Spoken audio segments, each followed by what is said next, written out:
Hello, my name is Alexandru Stăncescu. I am a data analyst at btProvider and Tableau Certified Associate. Today I want to show you how we can do a highlighting and comparison, so bring new ways of interactivity to a dashboard by using set actions instead of filters. So let's start from this example. Here we have profit and sales broken down by subcategory. If I wanted, for instance, we here have a selection where I would view furniture. If I'm using filters, I can't view furniture versus the other two. So if I filtered furniture, I'm just left with furniture. So how can I achieve this? How can I view, let's say, my top 4 by profit versus the others and have them highlighted and also see them how they're doing in sales?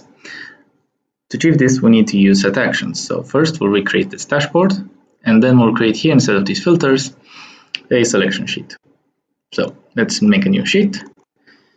And let's recreate the bar chart. So drag subcategories onto rows, profit onto columns, and sales onto columns.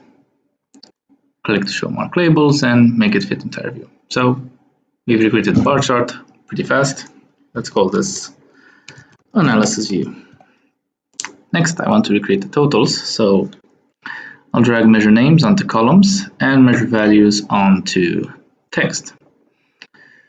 So I want to select here in measure values everything which I want to remove, right click and remove, and we're left with profit and sales. Let's center the text and increase the size of it and make this fit entire view. Good. Let's call this totals. Next, we want to create the selection sheet. So we had previously category and subcategory. And I want here, instead of ABC text, to have a shape. I want my shape to be driven by my selection. My selection will be a subcategory. So I'll create a set from subcategory. Right click, create set. Let's call this selected subcategories. And I don't know, a bunch of them. So I get that here. And we can bring this onto color and onto shape. Now I have a different color and different shape for what's in and outside the set. We can adjust the colors, so if it's in the set, it's green. If it's out of the set, it's gray. Then we can adjust shape, and let's say KPI, and if it's in, check. If it's out, X. Make this also fit entire view. So we have a selection.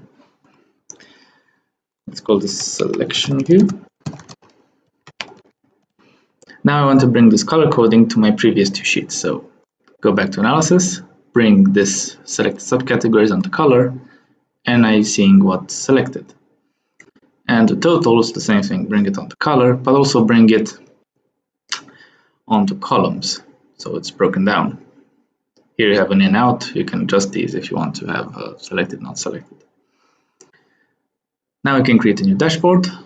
Let's call this set action dashboard. And let's make it, I don't know, automatic. And let's bring first our totals onto top, our analysis underneath, adjust these a bit, and next our selection in the left hand side, and again adjust this a bit. And the legend, we can remove it, it's pretty self-explanatory. So now I have all the building blocks, but it's not yet interactive. I need to go to dashboard, create an action. The type of action will be change set values. And I want it to be driven both by my selection, but also by my bar charts. So analysis view remains ticked here. I want it on select. I want it to target this data source and my selected subcategory set. And I want clearing the selection to keep my selection. Now, if I sort this and look at my top 4, I'm viewing them here aggregated, here they're broken down, and here I can view them by profit. I also see them ticked here. If I sort by profit, then I see, okay, chairs has a lot of sales, but not nearly that much profit. I can also select the entire furniture category and view them against the others. So this is how you can do this type of comparison analysis and highlighting using set actions instead of filters. Thank you for your time, and if you have any other questions, please feel free to ask us.